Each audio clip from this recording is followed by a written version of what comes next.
a todos e a todas presentes. Estamos aqui para falar do projeto Ibogaína Amazônica, desenvolvida pela empresa Ileia. A gente tem dificuldade de soletrar a palavra. Ileia é uma palavra grega que tem o significado de floresta, né? Então foi o primeiro nome da Amazônia, Ileia Amazônica, né? Então é um nome bem original que a gente escolheu para nomear esse projeto que nasce dentro da Amazônia, né? E o nosso slogan é desenvolvendo uma ferramenta revolucionária para transformar vidas. Então o nosso objetivo aqui é explicar o que essa ferramenta é, o que é que ela é capaz de fazer e como a Ileia está envolvida nesse processo. Esse é o palestra. Tá? Então eu inicio me apresentando, sou Ricardo Marques, tenho 42 anos, nasci e me criei no estado do Acre, no norte. Sou neto de seringueiros, né, de nordestinos que migraram para a Amazônia durante os ciclos da borracha e deixaram seus descendentes. Eu sou descendente dessa onda migratória do ciclo da borracha, século XIX e Segunda Guerra Mundial. Sou graduado em farmácia pela Federal do Ceará, onde fiz mestrado, doutorado e pós-doutorado, também na área de biotecnologia e síntese orgânica.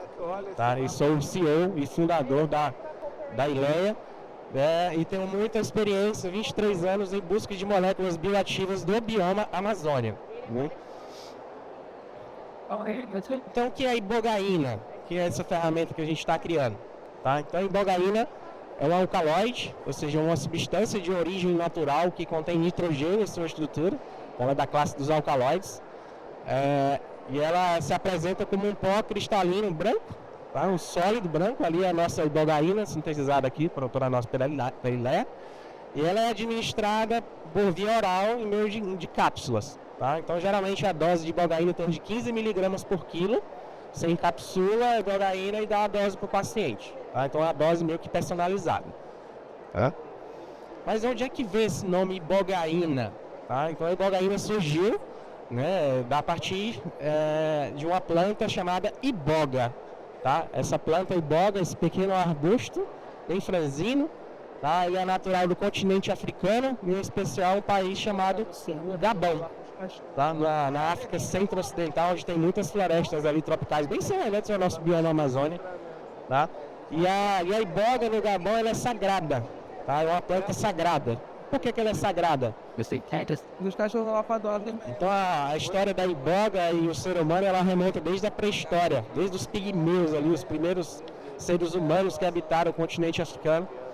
Tá? Então essa tradição milenar chamada Buit, lá do Gabão, eles utilizam a iboga, a casca da raiz da iboga, eles ingerem grandes quantidades da casca da raiz da iboga aos 17 anos, um ritual de passagem à vida adulta.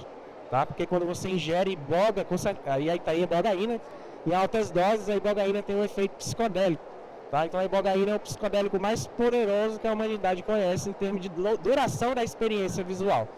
Tá? Então os Buit utilizam essa raiz, né, com ibogaína. Né? Então a iboga está na casca da raiz, eles retiram a casca da raiz. Né?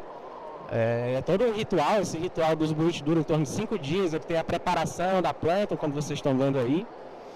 Tá? E eles passam por uma cerimônia de um banho de purificação antes da cerimônia, né, com os xamãs liderando, né? Então eles se pintam, né, com esse pozinho branco, vestem uma saia de rafos vermelha e tudo, tem todo um ritual, tem uma música tradicional conhecida deles, né, com os instrumentos próprios dos Buit, né, em todo esse ritual de preparação. E durante a noite, com muita música, danças ali ao redor de uma fogueira, chega um momento que eles administram a casca da iboga. Tá? Então eles pegam a grande quantidade da casca, e eles colocam dentro de uma banana, porque é muito amargo, o alcaloide em geral tem um sabor muito desagradável. Eles colocam dentro de uma banana e eles ingerem altas doses, até 300 gramas, vamos dizer, de casca da raiz da iboga. Aí vão ingerindo, tá? Os xamãs vão administrando, tá? E aí, depois de alguma hora e meia, 2 horas, a ibogaína começa a ser absorvida, né, e atinge o sistema nervoso central, que é quando começa a experiência, tá? Então, geralmente, eles ficam deitados, né, e o xamã chega com um espinho e encosta no pé da pessoa que está na experiência. Se ela não reagir, é porque ela já está dentro da experiência. Tá? Que eu vou contar um pouquinho como é que é. Então, a experiência da ibogaína é um pouco diferente dos psicodélicos tradicionais. Então a ibogaína não é um psicodélico atípico, na verdade ela não causa alucinações, ela causa uma situação chamada de onirofrenia, como seria sonhar acordado. Tá? Então você só tem as visões quando você fecha os olhos. Tá? Então geralmente você coloca uma viseira, tampa a vista, né? E aí você enxerga uma tela de cinema 4K, ali onde você vê o filme da sua vida. Então a ibogaína mostra a sua vida desde o dia que você nasceu, é uma retrospectiva ali, de 8 a 12 horas, você rever aqueles pontos marcantes, né, da sua vida ali, a retrospectiva, ela lhe mostra o que você fez de errado, tá? Então a ibogaína é bem dura, a experiência com a ibogaína ela não é agradável, tá? Então a ibogaína não é uma substância, é uma droga de abuso, vamos dizer assim, tá? Então eles ficam aí geralmente 12 horas nessa condição, e depois que passa a experiência mais forte visual, aí vem o dia seguinte, que é o chamado dia da introspecção, onde a pessoa vai refletir a respeito de tudo aquilo que a ibogaína mostrou, né? E aí lá nos boites eles colocam um espelho, vocês estão vendo, eles estão sentados aqui, com o espelho olhando para o próprio rosto. É você falando com você mesmo o que você fez de bom ou de errado. É uma discussão é uma lavagem de roupa de você com você mesmo. Tá? Então o período do dia seguinte gera essa introspecção onde você vai digerir aquilo que a planta apresentou para você. Tá? E depois que termina a experiência, eles recebem um novo nome, que é adicionado ao nome deles do CPF, vamos dizer assim, né? Que esse nome é dito durante a experiência, a ibogaína que diz esse nome para ele. Tá? E aí eles são considerados adultos, aos 17 anos, tanto homens quanto mulheres. Tá? Mas eles também utilizam a iboga em pequenas doses, como afrodisíaco, como energético, para gerar mais energia durante o trabalho, durante a caça, as microdoses da iboga. Tá? Mas como foi que isso chegou no mundo ocidental? Né? Então é milenar essa experiência no Gabão, mas esse americano chamado Howard Lotsof, ele tinha 19 anos, nova-iorquino, em 1962, ele tinha um amigo que era químico e ele era viciado em heroína. Ele tomava heroína na veia todos os dias, já há alguns anos, né? E aí esse amigo ofereceu, olha, toma aqui, experimenta esse psicodélico africano aqui, que ele é super poderoso, ele gostava de experimentar tudo que era droga, e ele levou para casa e tomou a ibogaína. E aí ele passou por toda essa experiência, e quando ele acordou, ele disse que nunca mais ia usar aquilo, que foi horrível, foi assustador, né? Mas ao mesmo tempo ele percebeu que não estava sentindo a fissura e nem a síndrome de abstinência da heroína, que é muito forte, né? E aí depois de 3 dias ele não sentiu nenhuma vontade de usar a droga. Eu já vi uma entrevista dele onde ele disse assim, só de pensar em usar a heroína era a sensação de morrer para ele, então era horrível, não queria saber, ele nunca mais usou opioides. Então esse cara, ele se transformou, né, no embaixador da ibogaína no mundo ocidental, né? E ele rodou o mundo inteiro atrás de laboratórios farmacêuticos, médicos, pesquisadores da área de neurociências para fazer com que o mundo soubesse que isso era possível tratar a dependência de opioides. E a ibogaína era a chave para isso. Tá? Ele é falecido em 2010, tá? Mas não dá para falar de ibogaína no mundo ocidental sem falar do Howard Lotsof. Tá? Então foi ele que descobriu e aí tudo começou. Tá? E aí veio a guerra às drogas do Nixon, né, nos Estados Unidos, nos anos 70, a guerra do Vietnã, onde os Estados Unidos proibiu todos os psicodélicos e a ibogaína acabou entrando junto. Tá? Então a ibogaína até hoje é proibida nos Estados Unidos. Então ele migrou para a Holanda, essa foto aqui já no início dos anos 90, onde ele criou uma clínica lá em Amsterdã, na Holanda, ele e a esposa, a Norma é viva. Essa era a clínica lá onde ele tratava pacientes com ibogaína, ele acumulou muita informação, dados sobre experiência, ele levou cientistas americanos para acompanhar os tratamentos dos Estados Unidos, né? E ele foi o... Cara, então esse legado que o Howard Lotsof criou de tratamentos com a ibogaína para dependência de opioides, hoje ele é um mercado muito grande, especialmente no México.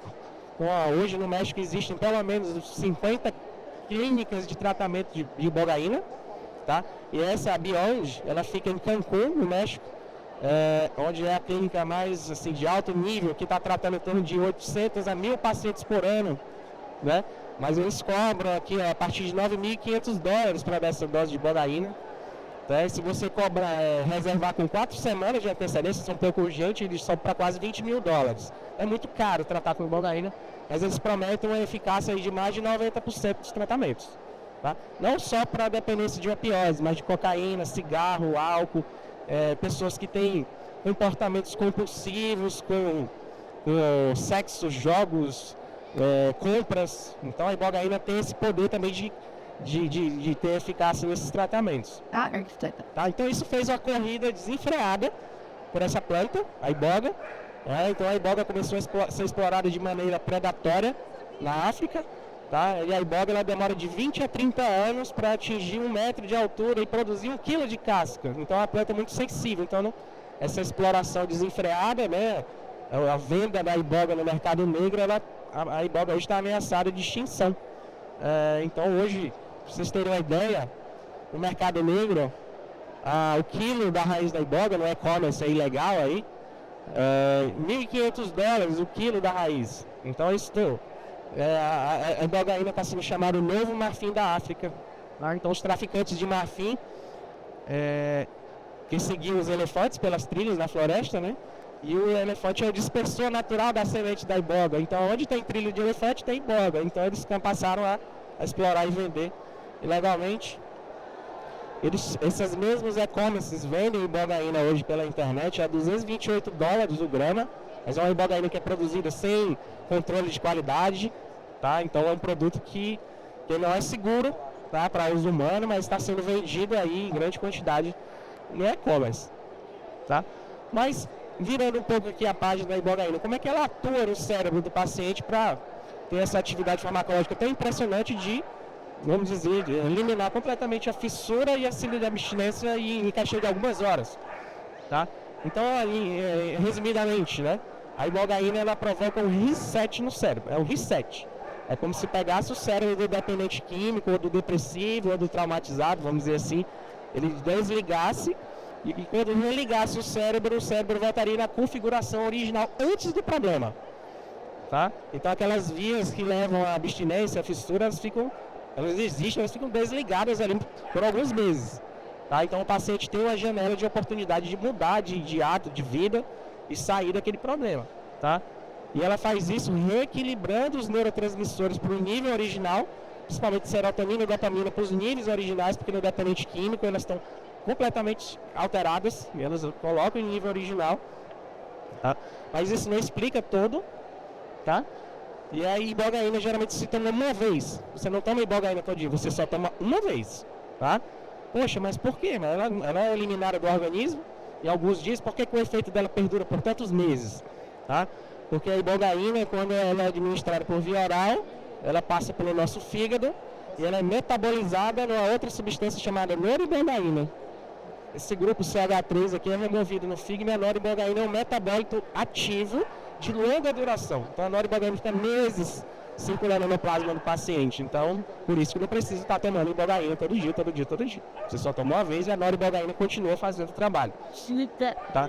Aqui é um gráfico, por exemplo, de farmacocinética, onde você vê a ibogaína, ela sobe e desce em algumas horas, 24 horas, mas a noribogaína permanece lá em cima, alta no plasma. Tá? Inclusive, essa empresa dos Estados Unidos, a Bemerex, ela está desenvolvendo a noribogaína com o tratamento de alcoolismo, tá? Em pequenas doses. Você toma noribogaína todo dia para alcoolismo, lá eles já estão avançando para a fase 2 do estudo clínico. Eles estão avançando, a fase 1 foi concluída, a fase 2 vai iniciar em 2026. Tá? Tem um problema do alcoolismo nos Estados Unidos, 29 milhões de pessoas com problema de alcoolismo, 180 mil mortes por ano só nos Estados Unidos. Tá? E 250 bilhões de dólares de prejuízo para o sistema de saúde. Tá? Então realmente é uma solução aí para resolver um problema grande. Tá? Mas a ibogaína também tem outra propriedade muito interessante, que é estimular a produção de fatores neurotróficos. Tá? São proteínas, hormônios proteicos que estimulam a formação de sinapses, que regeneram os neurônios. Isso que a gente chama de neuroplasticidade. Tá? Que é a capacidade do cérebro de se adaptar, de aprender novas coisas, tá?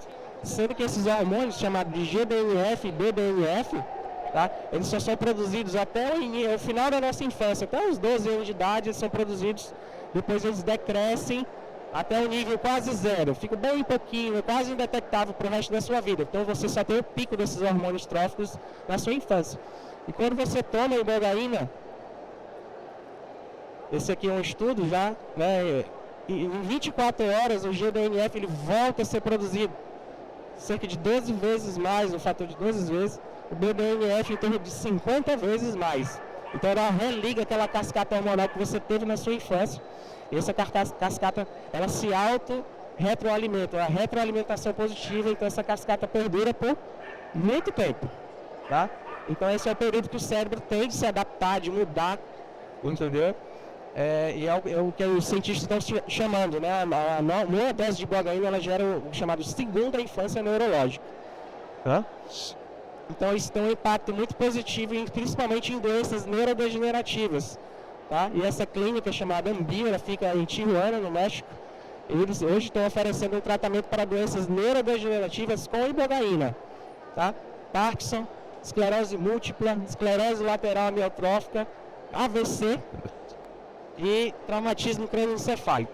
Tá? Então você teve AVC, por exemplo, teve um problema na região do seu cérebro, você usa a ibogaína para regenerar, ter o controle de danos e o paciente ter uma recuperação melhor. Tá? Então hoje eles cobram $7.350 para fazer esse tratamento. Tá? Eles dão uma dose grande de ibogaína supervisionada medicamente, que dá experiência psicodélica, e depois o paciente fica 6 meses tomando pequenas doses que não geram efeito psicodélico, mas que mantém os níveis altos de noribogaína e hormônios tróficos. Tá? Olha esse estudo da Ambio para esclerose múltipla, estudo de caso, paciente que já estava em cadeira de rodas, com bomba de analgésico, injetando analgésico 24 horas por dia, porque é muita dor. Olha o tamanho da lesão que tinha no cérebro do paciente lá, o RNA. Então ele fez a dose de ibogaína, 3 meses depois ele repetiu o exame. Olha o tanto que regrediu a lesão, então de 90% do volume da lesão foi reduzido. Tá? Então não existe nada hoje na farmacologia capaz de reverter uma esclerose múltipla. Tá? Então esse paciente se livrou da bombinha, ele voltou a andar, ele voltou a fazer um bocado de coisa que ele não fazia mais. Tá? Que é uma coisa impensável, então é um estudo de caso. Tá?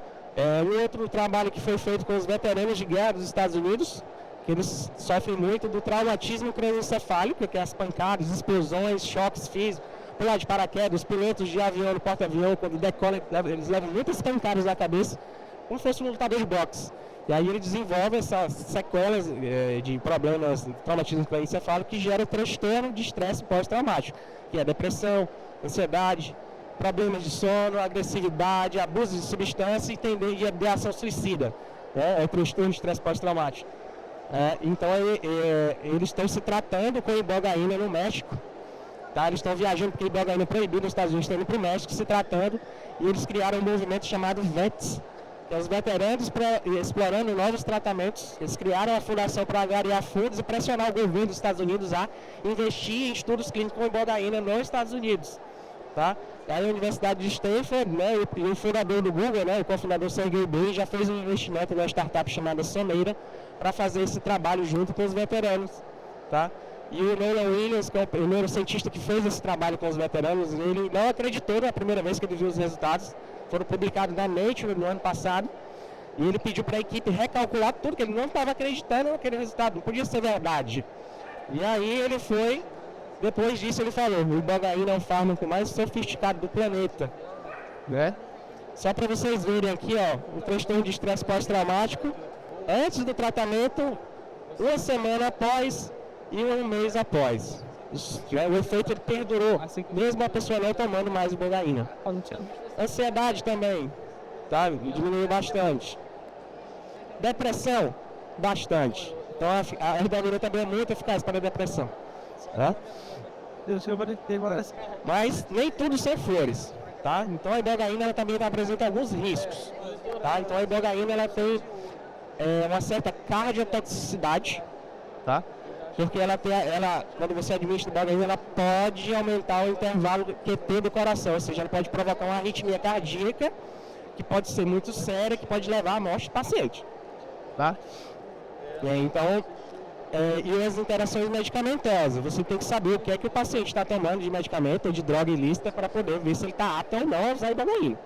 Tá? Então, a ibogaína não é um fármaco que se usa em casa, é um fármaco que ele é administrado em ambiente medicamente supervisionado, tá? Essa imagem aqui lá daquela clínica Beyond, que eu falei, que era no Cancún, no México, tá? Então o paciente, Ele chega na clínica, entra com avaliação psicológica, reconciliação medicamentosa para ver o que é que ele está tomando, o que foi de droga que ele usou, exames bioquímicos, principalmente dos eletrólitos plasmáticos, porque geralmente o dependente químico de opioide, geralmente ele já chega bem doente, bem debilitado, tá? Então tem que ser avaliado, eletrocardiograma, se ele estiver apto, aí chegou o dia que ele vai lá para o ambiente, né, monitorado 24 horas por dia por uma equipe de médicos, enfermeiros, aí ele administra a dose da ibogaína, coloca uma venda no olho, uma música dos Burit da África lá, e ele vai iniciar a experiência psicodélica dele, tá? Que dura em torno de 8 a 12 horas.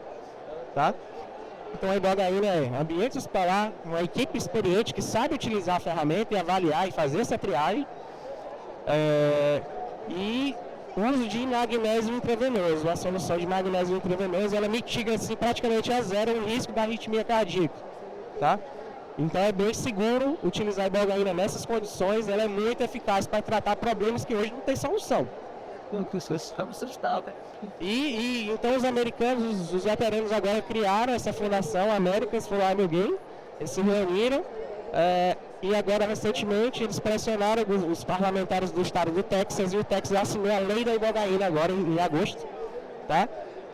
Onde o estado do Texas desembolsou 50 milhões de dólares para criar um consórcio público-privado para fazer os estudos clínicos com ibogaína nos Estados Unidos e aprovar a ibogaína no FDA como medicamento, para que os veteranos de guerra e outras pessoas dos Estados Unidos possam se tratar em casa. Eles defendem essa bandeira. Poxa, nós fomos para outro país defender, lutamos, demos as nossas vidas, muitos colegas morreram, e quando a gente volta para casa a gente não tem o cuidado que merece, e a gente merece ser tratado em casa. A gente precisa ter esse direito de ser tratado em casa. Tá? Então essa iniciativa do Texas aí já entrou em Arizona, já entrou em Kentucky, Louisiana, Colorado, entrou uma onda dos estados investindo dinheiro público. Esse foi o maior investimento da história em estudo clínico psicodélico. Tá? A gente espera muito disso. Mas onde é que a ILEA entra? Tá? Existe um problema. Tá? Como a gente falou anteriormente, a planta da iboga na África está ameaçada de extinção, ela é muito pequenininha, se você tira a raiz você mata a planta. Então a ibogaína é uma molécula complexa, não dá para fazer em laboratório, sinteticamente em laboratório. A gente precisa da engenhosidade da natureza para criar esse esqueleto carbônico. Tá? Só a iboga produz ibogaína em grande quantidade, não tem nenhuma outra planta no planeta que produz ibogaína, só a iboga. Tá? Então isso faz com que ela seja um produto de alto custo. Tá? Um grama de ibogaína hoje, grau farmacêutico, está custando em torno de $1.000. Tá? Então é um produto caro, justamente devido à dificuldade de se obter. Tá? Aqui é só para dimensionar para vocês quanto que é difícil de fazer ibogaína em laboratório. Tem alguns trabalhos que publicaram a síntese total da ibogaína, mas o trabalho com o melhor resultado ele conseguiu sintetizar 0,25 gramas. Não é o suficiente para tratar nenhuma pessoa, um trabalho de anos, extremamente caro, e eles não conseguiram. Então a gente não depende da natureza. Tá? Mas e agora? A iboga não pode, está proibido, está ameaçada de extinção, não dá para fazer em laboratório. Como é que a gente vai ter ibogaína em quantidade para fazer os estudos clínicos e transformá-la no medicamento? Aí que entra o nosso papel. Então nós da ILEA, nós nascemos em 2022, né, dentro do programa Inova Amazônia do SEBRAE, né, que foi a iniciativa do SEBRAE para ideias, né, pequenos negócios de bioeconomia, né, ideias na área de bioeconomia foram apoiados com a bolsa e tudo. Aí foi quando eu mudei de vida, abandonei minha vida acadêmica e mergulhei nesse mundo da ibogaína para desenvolver esse produto. Tá? Então a ILEA hoje ela é especializada em prospectar moléculas de interesse farmacêutico no bioma Amazônia. Porque todo mundo diz que a Amazônia é o maior bioma do mundo, a maior biodiversidade, uma biblioteca incrível de aplicação farmacêutica, mas ninguém faz isso. Tá? E a gente está tentando romper essa barreira. Tá? Então o nosso principal produto são esses três, a voacangina, tá? Porque a árvore que a gente está estudando na Amazônia, ela não produz ibogaína. Só quem produz ibogaína é iboga. Ela produz uma outra molécula chamada voacangina, que em laboratório nós conseguimos transformar a voacangina em ibogaína. Tá? Então a ibogaína é o nosso produto da fase 2 e a noribogaína da fase 3. Tá? E as aplicações, transtorno por uso de substâncias, que é a dependência química, de maneira geral, drogas lícitas e ilícitas, qualquer tipo de abuso de substância. Traumatismo crânioencefálico, transtorno de estresse pós-traumático e as doenças neurodegenerativas, em especial, né, o Parkinson e a esclerose múltipla, que é onde se tem mais dados. Tá? Então aqui é o nosso processo de obtenção da ibogaína, né? A nossa árvore da Amazônia, que é uma árvore de 30 metros de altura, que é uma árvore que ninguém usa para nada, é uma árvore renegada, que a madeira dela não serve, o fruto dela é comestível. No pasto ela é uma planta daninha que atrapalha a agricultura pecuária, então ela é um pesadelo para quem planta e cria no Acre. Tá? E nós conseguimos transformar essa matéria-prima vegetal dessa árvore e produzir a voacangina, vocês estão vendo, é uma estrutura parecida com a ibogaína. No laboratório nós conseguimos remover esse grupo aqui, ó, então, e obtemos a ibogaína. Tá? Então o processo é a primeira produção nacional desse estilo, a primeira do mundo que não vem da iboga. É uma via semissintética, é um processo sustentável, porque a árvore a gente não destrói, a gente faz uma poda e ela cresce de novo. Na iboga não, você arranca a raiz e você mata a planta. Tá? E gera baixa quantidade de resíduos. Então o processo, essa etapa a gente está trabalhando as etapas 1, 2 e 3, a etapa 4 seria a noribogaína, mas é um processo mais para frente. Tá? Eu vou detalhar só mais um pouco aqui, porque o nosso tempo está acabando, só temos mais 8 minutos. Tá? Então a etapa 1 é obter a matéria-prima vegetal de maneira sustentável, que não ameaça a biodiversidade, que não gera impactos negativos no bioma amazônico. Então a matéria-prima abundante aqui é a árvore, né? Essa daqui não é das maiores, tem umas bem maiores do que essa. Né? E nós estamos trabalhando em parceria com a Copareste, que é a Cooperativa Agroextrativista da Reserva Chico Mendes. Tá? Então aqui é o mapa do estado do Acre, e aqui é a Reserva Extrativista Chico Mendes, que é uma área de 1 milhão de hectares de floresta, onde vive 3 mil famílias, é a segunda maior reserva extrativista do Brasil e atualmente é a mais ameaçada por desmatamento, pressão do desmatamento. Tá? Então nós temos um contrato com a cooperativa para que a cooperativa forneça essa matéria-prima através de manejo florestal comunitário com as famílias dos cooperados que vivem lá na reserva Chico Mendes. Tá? E nós temos também o viveiro experimental para a produção de mudas da planta, que é uma planta que nunca ninguém estudou, ninguém sabe como ela se reproduz, agora a gente já entende como é que a gente planta, refloresta, quanto tempo que ela demora para crescer. Tá? Então a ideia é que cada árvore que a gente coletar na reserva Chico Mendes, a gente plante 10 outras no lugar. Tá? Então a gente vai ajudar, dar uma contribuição para regenerar esse bioma, porque tem os planos de recuperação ambiental, muitas pessoas que vivem na reserva Chico Mendes estão com multas. Uma pessoa que não ganha nem o salário mínimo tem uma multa de 400 mil reais porque desmatou mais que podia para botar um boi, para plantar alguma coisa, para sustentar sua família, e o ICMBio foi lá e deu uma multa de 400 mil que o cara não vai pagar nunca. Então a terra do cara fica embargada, não consegue tirar empréstimo, não consegue fazer nada. E a ideia é que a gente consiga ajudar essas pessoas a criar um plano de regeneração daquela área que ele desmatou, com essas mudas, e ele consiga se livrar daquele problema da multa. Tá? Então ele ajuda a gente e a gente ajuda ele. A outra etapa é a produção da voacangina, que é o precursor em escala. A gente precisa ter uma produção na escala de quilogramas dessa matéria-prima. Tá? Então hoje nós estamos operando no Acre, no estado do Paraná.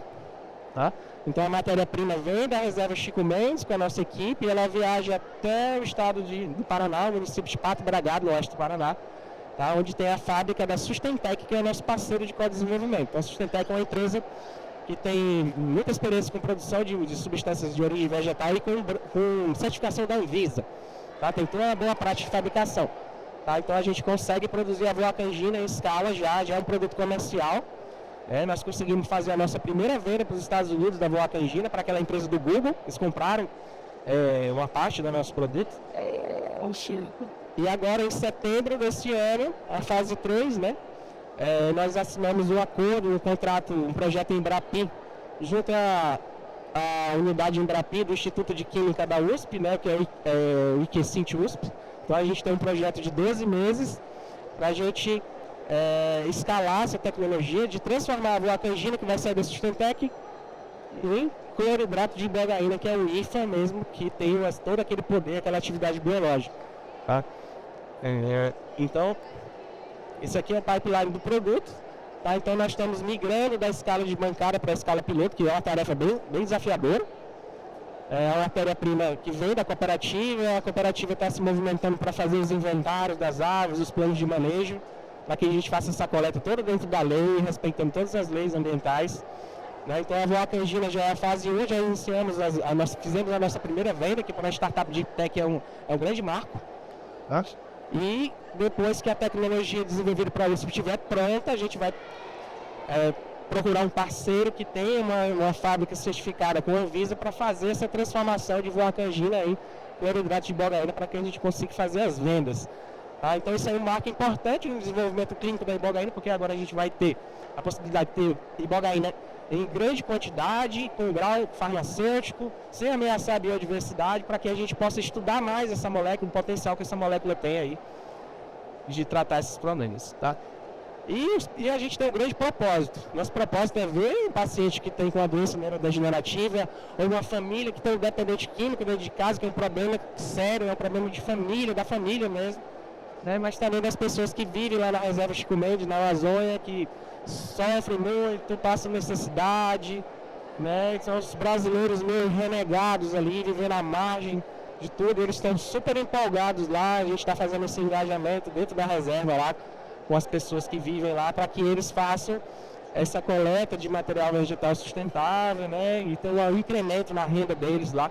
Então o projeto da ILE é da planta ao medicamento e todo mundo vai participar e todo mundo tem que se beneficiar. Tá? Então esse é o nosso propósito. Também.